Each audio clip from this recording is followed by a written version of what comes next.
والقانتات والصادقين والصادقات والصابرين والصابرات والخاشعين والخاشعات. அஸ்ஸலாமு அலைக்கும் ரஹ்மத்துல்லாஹி வரகாத்துஹு. அளவற்ற அருளான் நிகரற்ற அன்புடையவனுமாகிய அல்லாஹ்வின் திருப்பெயரால் ஆரம்பம் செய்கிறேன். அன்பான அல்லாஹ்வின் நல்லடியார்களே, அருமை சகோதர சகோதரிகளே, நாம இன்னைக்கு பார்க்க போறது என்ன கேட்டா, பொறுப்பு என்னன்னு தெரிஞ்சு பொறுப்பை உணர்ந்து வளர்க்கக்கூடிய பெற்றோர்களை பற்றி நம்ம ஒரு சில செய்திகளை சொல்லப்போம். நாளைய சமுதாயம் இன்றைய இளைஞர்கள் கையில் உள்ளது. ஆனால் இளம் தலைமுறையினரும் மிகவும் மோசமான பாதையில் சென்று கொண்டிருக்கின்றனர். ஏன் இந்த அவல நிலை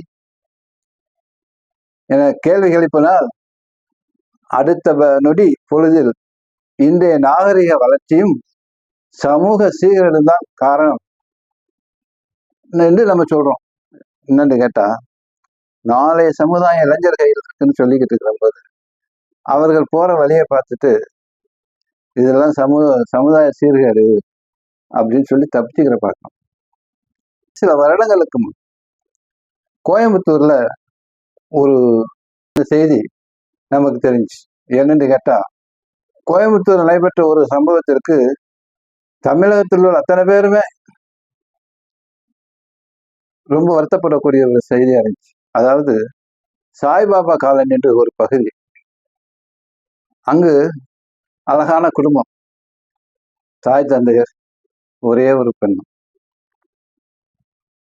ஒரு பெண்ணா இருக்குன்னு சொல்லிட்டு அதிகமான பிரியங்களை வச்சு அந்த பிள்ளை எது கேட்டாலும் வாங்கி கொடுத்து, என்ன மாதிரி விட வேணாலும் வாங்கி கொடுத்து, அது ஆசைப்பட்ட பொம்மைகளையும் வாங்கி கொடுத்து இப்படி வளர்த்து இருக்கும்போது அந்த பிள்ளை பிஎஸ்சி பட்டதாரி ஆகிற வரையும்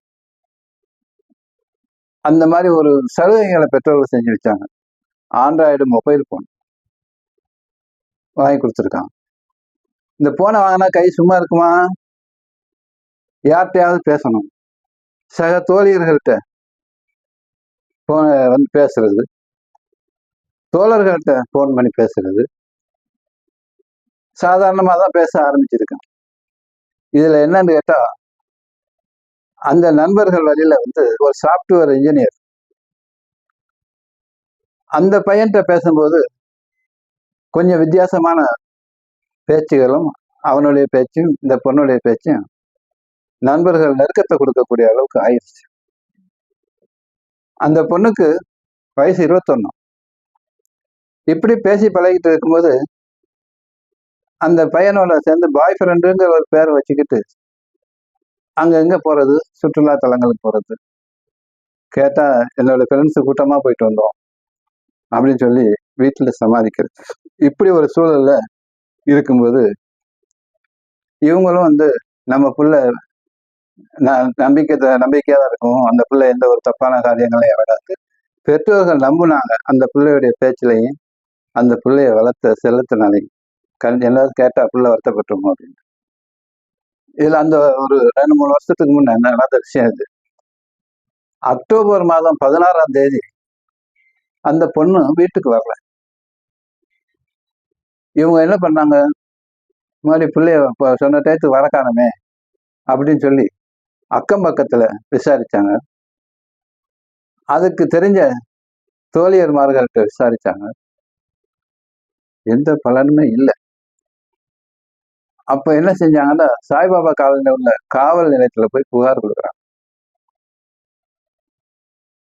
புகார் கூடிய நேரத்துல அதே நேரத்துல ஒரு தகவல் ஒண்ணு வருது. என்ன தகவல்னு கேட்டா, அவன் கூப்பிட்டான்னு சொல்லிட்டு கல்லாறு, அதாவது கல்லாறு சென்றவள் அங்கு படுகொலை செய்யப்பட்டார். அவன் கூப்பிட்டான்னு சொல்லி சுற்றுலா தலங்களை கல்லாறு போனவுடனே அவளை கொலை செஞ்சு கீழே தள்ளிவிடப்பட்டு கொலை செய்தார்கள். கீழே தள்ளிவிட்டு கொலை பட்டாளா அல்லது கூட்டு பாலியல் துன்புறுத்துக்கு ஆளாகி கொலை செய்யப்பட்டாளாங்கிறது போலீசார் விசாரிச்சுட்டு இருக்காங்க. அது எப்படி கிடைச்சுன்னு கேட்டா, அந்த தண்ணி ஓடுற பகுதியில் கல்லுகளுக்கு இடையில அந்த பொண்ணுடைய உடல் கடந்திருக்கு, உடை இல்லாம. எவ்வளவு கொடூரமான ஒரு விஷயம்! இதுக்கு யார் காரணம்? அந்த பிள்ளையை கண்காணிக்க தவறின பெற்றோர்களே காரணம். இப்ப அழுது புரண்டு என்ன செஞ்சாலும், குற்றவாளியே பிடிச்சு தண்டிச்சாலும் ஒத்த பிள்ளை இனிமே கிடைக்குமா? இதுக்கு என்ன காரணம்? செல்லம் கொடுக்கிறது. குழந்தைகள் வாழ்க்கை பாடத்தை பெற்றோர்களிடமே கத்துக்கிறது. சொன்ன மாதிரி நல்லவராவதும் தீயவராவதும் அன்னை வளர்ப்பினிலிருந்து ஒரு பாட்டு ஒண்ணு இருக்குது. இதுல என்னன்னு கேட்டா, கற்பிக்கப்படும் கல்வியை பொறுத்து, கற்பிக்கும் ஆசிரியரை பொறுத்து. கற்பிக்கப்படும் கல்வி படிக்கக்கூடிய இடத்துல, கற்பிக்கப்படும்ங்கிறது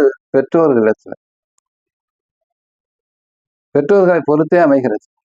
நபிகள் நாயகம் ஸல்லல்லாஹு அலைஹி வஸல்லம் அவர்கள் கூறினார்கள், ஒரு விலங்கு முழு வளர்ச்சி பெற்ற விலங்கை பெற்றெடுக்கிறதோ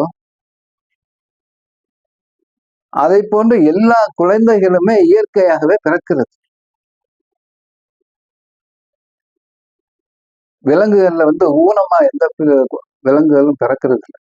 குருவியா இருக்கட்டும், மிருகங்களா இருக்கட்டும், ஊனமா பிறக்கிறது இல்லை. அந்த விலங்குகளை ஊனப்படுத்துறது யாரு? வளர்க்கக்கூடியவங்க. இந்த பிறந்த கழுதை குட்டியை அந்த காலை பிடிச்சி ஒரு முறுக்குவாங்க. ஏன்னு கேட்டா நம்மளை விட்டு ஓடி போயிடும் அப்படின்னு சொல்லி. அதே மாதிரி நாயருக்கு சில பேர் வாழை வெட்டி விடுவாங்க, சில பேர் மாட்டுக்கு சூடு போடுவாங்க. அதோடைய இயற்கையான தன்மையை போக்குறது, கொம்பை வெட்டி விடுவாங்க. இதெல்லாம் நாம செய்யக்கூடிய செயல். விலங்கை நாம சேதப்படுத்துற மாதிரி பெற்றோர்களை இயற்கையாக அந்த மார்க்கத்தை விட்டு திருப்பி வேற மாதிரியா வளரக்கூடிய வாய்ப்புகள் நிறைய இருக்கு.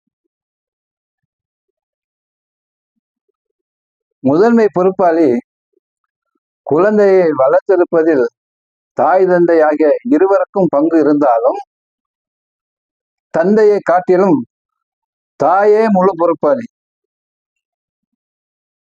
இறை தூதர் ஸல்லல்லாஹு அலைஹி வஸல்லம் அவர்கள் கூறினார்கள், நீங்கள் ஒவ்வொருவரும் பொறுப்பாளிகளை. உங்கள் பொறுப்புக்குட்பட்டதை பற்றி நீங்கள் விசாரிக்கப்படுவீர்கள். உங்களுக்கு கொடுத்த பொறுப்பை பற்றி நீங்க விசாரிக்கப்படுவீர்கள். மக்களின் மீது ஆட்சி புரியும் ஒரு ஆட்சியாளன், மக்கள் என்ன நிலைமையில் இருக்கிறாங்க, அவங்களுடைய தேவைகள் என்ன, இதை பார்த்து நல்லாட்சி செய்யணும். அப்படி இல்லைன்னா அவனை பத்தி மறுமையில அல்லாஹ் கேள்வி கேட்பான். அவர்களே பொறுப்பாளிகள். பெண் தன் கணவன், வீட்டிற்கு அவனுடைய குழந்தைகள் ஆகியவர்களுக்கு பொறுப்பாளி ஒரு மனைவி. ஒரு பெண் கணவனின் வீட்டுக்கும் அவர்களுடைய குழந்தைகளுக்கும் பொறுப்பாளி.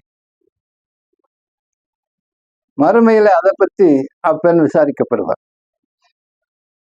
ஒரு அடிமை இருக்கிறான்னு சொன்னா அவன் கஜானாவை பாதுகாக்கக்கூடிய ஒரு பொறுப்பாளியா இருக்கிறான்னு சொன்னா அதுல உள்ள விஷயங்களை பற்றி அவனுக்கு கேள்வி எனக்கு அதை பத்தி அவன் விசாரிக்கப்படுவான். சரியா பார்த்துக்கிட்டானா, இல்ல எடுத்துக்கிட்டானா, இல்ல களவு போச்சா, அப்படி ஒவ்வொரு பொறுப்பாளிகளும் அவருக்கான பொறுப்புகளை பத்தி மறுமையில விசாரிக்கப்படுவாங்க. அப்போ பிள்ளைகளை பராமரித்து வளர்க்கலன்னா முதல் குற்றவாளி பெற்றோர்கள். அதுல நம்ம ரொம்பவும் கவனமா இருக்கணும். இதை அறிவிக்கிறது அப்துல்லா இப்னு உமர் ரலியல்லாஹு அவர் புகாரில 2554 வசனமா இது இடம் விட்டுருக்கு. குழந்தைகள் என்னன்னு கேட்டா கண்ணாடி மாதிரி. இந்த கண்ணாடியை பார்த்தா என்ன தெரியுது? நம்மளுடைய பிம்பம் தெரியுது. அவர்கள் முன்னிலையில நாம செய்யக்கூடிய தவறு அவர்கள் மனசுல பதியுது. நாம சண்டை போட்டாலும் கவனிக்குது.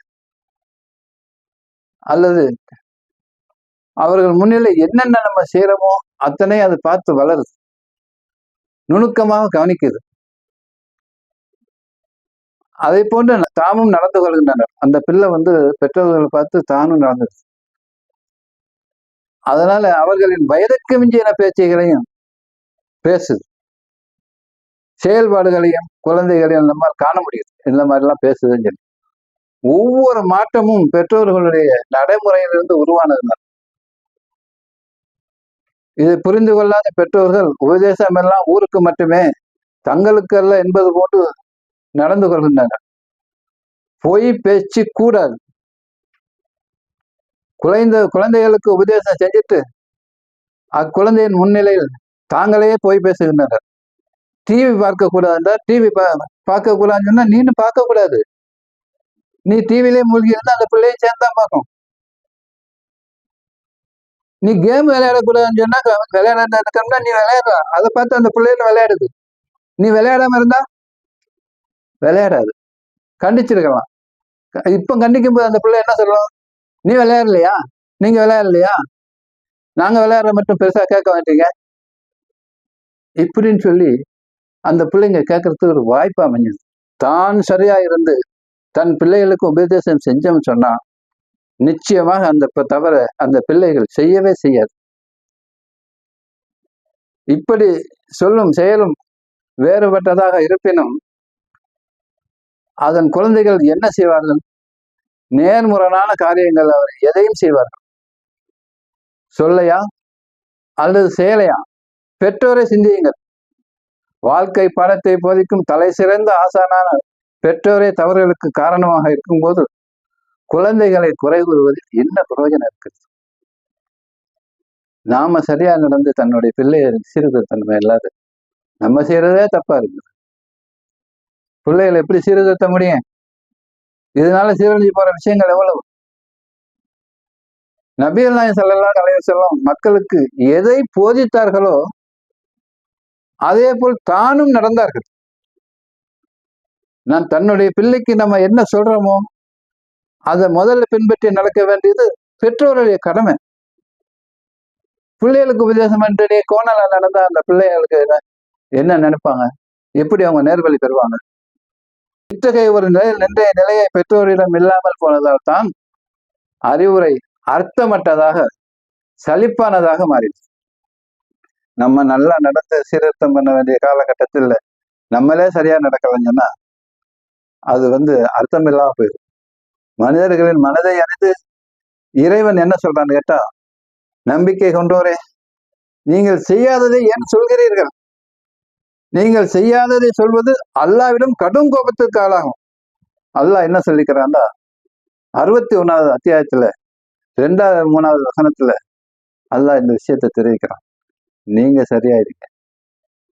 வீட்டுக்கு ஒரு பிள்ளை இருக்குது அல்லது 2 பிள்ளை இருக்குதுன்னு சொல்லி சில பெற்றோர்கள் அதிகமா அன்பு காட்டி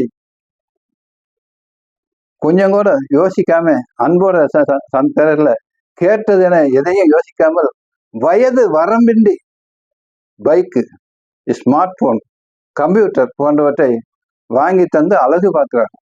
பருவ வயதை அடையாத குழந்தைகள் கூட பேஸ்புக்கு, வாட்ஸ்அப் போன்ற வலைதளங்களை பயன்படுத்துகின்றார்கள். இதுல என்னென்ன அசிங்கங்கள் இருக்கு? இதுக்கு என்ன காரணம்? போன் வாங்கி கொடுத்தது, கம்ப்யூட்டர் வாங்கி கொடுத்தது. இப்படியான ஒரு விஷயம் யார் செஞ்சது? காலத்துக்கு வாங்கி கொடுக்கலாம், ஒன்றும் பிரச்சனை இல்லை. சைக்கிள் ஓட்ட பழகணும்னு சொன்னா சைக்கிள் ஓட்டி கொடுக்கலாம், பைக் வாங்கி கொடுக்க கூடாது.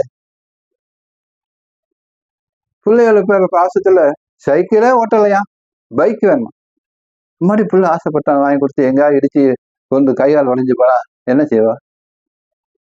இதையா சிந்திக்கிறது இல்லை. கண்மூடித்தனமான அன்பினால் குழந்தைகள் தவறு செய்தாலும் அதை கண்டிக்காமல் கண்டுகொள்ளாமல் விட்டு விடுகின்றனர். தந்தை கண்டித்தாலும் தாய்மார்கள் உள்ள நுழைஞ்சி என்ன செய்யறாங்க கேட்டா அது வக்காலத்தை வாங்குறது. ஏன் அந்த தடவை அந்த மாதிரி பண்ணிட்டான், சின்ன பிள்ளை தெரியாம செஞ்சுட்டான், இதுக்கு போய் இப்படி கத்துறீங்கன்னு சொல்லி அதுக்கு வக்காலத்தை வாங்குறது. குடும்பத்தார் யாராவது கண்டித்தாலோ தவறை சுட்டி காட்டினாலோ அதையும் தாய்மார்கள் பொறுத்து கொள்வதில்லை. வரிந்து கட்டிக்கிட்டு சண்டைக்கு போயிடுவாங்க. என் பிள்ளைய பத்தி நீ அப்படி சொன்னா எனக்கு தெரியாதா? எங்களுக்கு வளர்க்க தெரியாதா? நாங்க சரியாத்தான் வளர்த்து இருக்கிறோம், நீ போய் சொல்ற. இவங்க தாய்க்கு தெரியாத விஷயத்த வெளியில அந்த பையன் செய்வான். மறுபடியும் அந்த பொம்பளை நல்ல பிள்ளையாச்சு, அவங்க அப்பா நல்ல ஆளாச்சு, இந்த பையன் இப்ப நடக்கான்னு ஒரு செய்தியை சொன்னா நம்ம என்ன செய்யணும்? நான் கவனிக்கிறேமா அப்படின்னு சொல்லி கவனிக்க ஆரம்பிக்கணும். ஒவ்வொரு அடியையும் எடுத்து வைக்கிறத கவனிக்கணும். ஒவ்வொரு பார்வையும் நம்ம கவனிக்கணும். போன்ல என்ன பார்க்கலான்னு கவனிக்கணும். தேவையில்லாத விஷயங்கள் இருந்தா போனே பிடுங்கி வச்சு கொடுக்கூடாது. என்ன அவசியம் இருக்குது? ஏன் நீங்க கெடுக்குறீங்க பெற்ற பிள்ளைகள?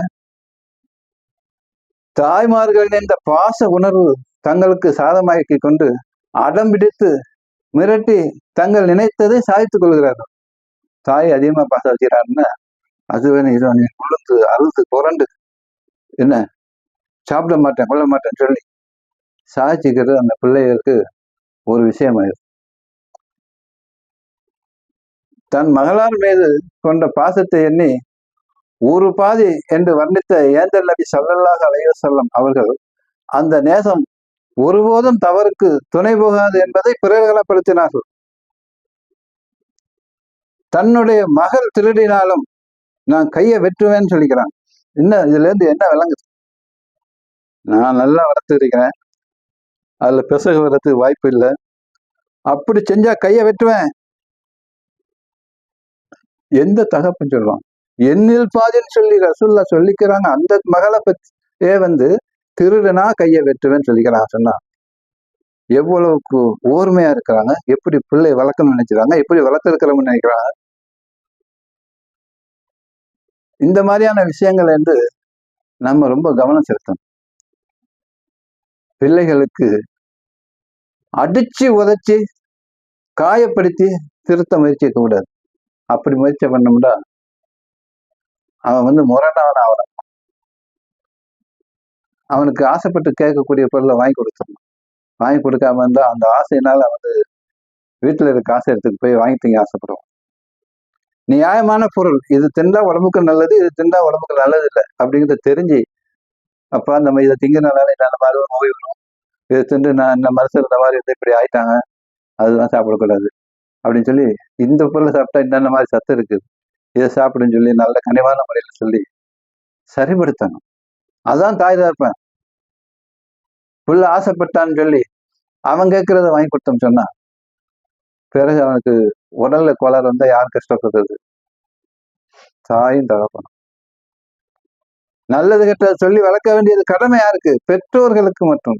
ஆசிரியர்கள் சொல்லுவாங்க, இப்படி நடக்கணும் அப்படி நடக்கணும். நம்மளை கூப்பிட்டு தாய் தகப்பனை கூப்பிட்டு சொல்லுவாங்க, அவன் அந்த மாதிரி ஒரு தப்பு பண்றான், சரி வேலையா போச்சு, எப்ப பார்த்தாலும் கூப்பிட்டு ஏதாவது ஒரு குறை சொல்லிட்டு இருக்கிற இந்த டீச்சருக்கு வேலையா போச்சு இப்படின்னு அசால்ட்டா விட்டுறக்கூடாது. அவங்க சொன்னதையும் காதல வாங்கி நம்ம கவனிக்கணும். இப்போ சிறு வயசுல இருந்து படிச்சுட்டு அப்புறமா காலேஜுக்கு போறாங்கன்னா அதுவரை நம்ம கண்காணிக்கணும். காலேஜுக்கு போகும்போது அவனுக்கு தெரியாம பின்னாடி போய் இவன் என்ன செய்யறான் ஏது செய்யறான் அப்படிங்கிறதையும் கவனிக்கணும். ஸ்கூலுக்கு போகும்போதும் போய் நேரம் முட்டுட்டு வந்த மாதிரி நினைச்சுக்கலாம். அவன் போய் என்ன செய்யறான், கிளாஸ் முடிஞ்சு எங்க போறான் அவனுக்கு தெரியாம கண்காணிக்கணும். அவன் ஏதாவது தப்பு செஞ்சானா ரொம்ப கண்டிஷன் பண்ணி நான் திருத்த நினைக்கூடாது. அப்பா இந்த மாதிரி செய்யறது தப்பு, இது உன் வாழ்க்கையை சீரழிச்சிடும், வருங்காலத்தை நாசமாக்கிறோம், இந்த வழி நல்லது இல்லை அப்படிங்கிறத அழகான முறையில் எடுத்து சொல்லி அவனுக்கு ஆசைப்பட்ட ஒரு பொருளை வாங்கிட்டோம்னு சொன்னா சந்தோஷப்பட்டு அடுத்தாப்புல அவனுக்கு அந்த எண்ணம் வரும்போது மாதிரி இந்த மாதிரி சொல்லிக்கிறாங்க, நம்ம இந்த மாதிரி வெளியில இறங்கக்கூடாது, அதனால நம்ம பார்த்துதான் நடந்த கண்டங்கிற ஒரு ஓர்மை பெற்றோர் மேல அன்பு ஜாஸ்தியாகும். வருங்காலத்துல பெற்றோர்களை நல்ல மாதிரியா நம்ம பார்த்துக்கணும்னு ஒரு ஆர்வம் தான். அது இல்லாம இஷ்டத்துக்கு விட்டுட்டு ஐயோ போச்சே அப்படி போச்சேன்னு சொல்லி கதறி துடிச்சு என்ன செய்ய, கடைசியில என்ன செய்வான்னு சொன்னா அவன் இஷ்டத்துக்கு இருந்தா உங்களை வெளியே விட்டுருவான், இல்ல முதியோர்களுக்கு சேர்த்துருவோம். நாங்க அப்படி செய்ய மாட்டோம்னு சொல்லுவாங்க. அவனுக்கு வரக்கூடிய பொண்டாட்டி எப்படிப்பட்டவள, இவன் சரியா இருந்தா வரக்கூடிய எப்படி இருந்தாலும் அவன் சரிப்படுத்த முடியும். இவனே சரியில்லாம இருந்தா ஆமா அவன் சொல்லியிருப்பான், சின்ன வயசுல எனக்கு இந்த மாதிரிலாம் பண்ணான் இப்படின்ட்டு அந்த பக்கம் சாஞ்சிட்டு நம்மளை நிற்கவே விட்டுறாங்க. ஆக வளர்ப்பு சரியா இருக்கணும், கண்காணிப்பு அதிகமா இருக்கணும், பெற்றோர்களும் சரியா நடந்து பிள்ளைகளும் நல்வழிப்படுத்தணும். வரக்கூடிய காலங்கள்ல தன்னுடைய பிள்ளைகள் மீது அன்பு அதிகமா மனசுல வச்சுக்கணும். வெளிக்காட்டக்கூடாது. அடிச்சு துவைச்சு திருத்தவே முடியாது. அன்பால திருத்த முயற்சி பண்ணணும். அழகான முறையில நல்ல வார்த்தைகள் சொல்லணும். நபிமார்கள் வரலாறு, சஹாபாக்கள் வரலாறு, நல்லோர்களுடைய வரலாறுகளை சொல்லி இந்த மாதிரி இருந்தா இப்படி ஆகும், அந்த மாதிரி இருந்தா அப்படி ஆகுங்கிறத தெளிவுபடுத்தி அவனுடைய மனசுல நல்ல விஷயங்களை பதிய வைக்க வேண்டியது பெற்றோருடைய கடமை. சரி, ஒரு நாளைக்கு லீவ்ல இருக்கிறான் எடுத்துட்டு போறான்னு சொன்னா தப்பு, இடம் கொடுக்க கூடாது. கவனமாயிருங்க பெற்றோர்களே, கவனமாயிருங்க. உங்களுடைய பிள்ளைகள் நல்ல மாதிரியா வளர்ந்து பேரும் புகழும் பெற்று நல்லா இருக்கணும்னு சொன்னா உங்களுடைய கண்காணிப்பை அதிகப்படுத்தணும். ஆகவே அருமை சகோதர சகோதரிகளை, தன்னுடைய பிள்ளைகளை நல்ல மாதிரியான வளர்த்து அவர்கள் அழகான வாழ்க்கை வாழக்கூடியபடி நம்ம அவர்களை வழிவகுத்து நம்மளையும் அரவணைச்சு அவனது குடும்பத்தையும் அரவணைச்சு, அதே நேரம் ரப்புல் ஆலமீன் என்ன சொல்லிக்கிறானோ அதை செவிமடுத்து நபிகள் நாயகம் ஸல்லல்லாஹு அலைஹி வஸல்லம் எவ்வாறு வாழ்ந்து வழிகாட்டினார்களோ அதையும் நம்ம சொல்லி கொடுத்து அந்த வழியை நடக்க வச்சு இம்மையிலும் மறுமையிலும் வெற்றி பெறக்கூடிய நன்மக்களாக நம்மையும் நம் சந்ததிகளையும் வல்ல ரஹ்மான் ஆக்கி அருள்வானாக என்று இந்த சிற்றுரையை நிறைவு செய்தேன். வாஹிர்தவனா அனில்ஹம்துலில்லாஹி ரப்பில் ஆலமீன். அஸ்ஸலாமு அலைக்கும் வரஹ்மத்துல்லாஹி வபரகாத்துஹு.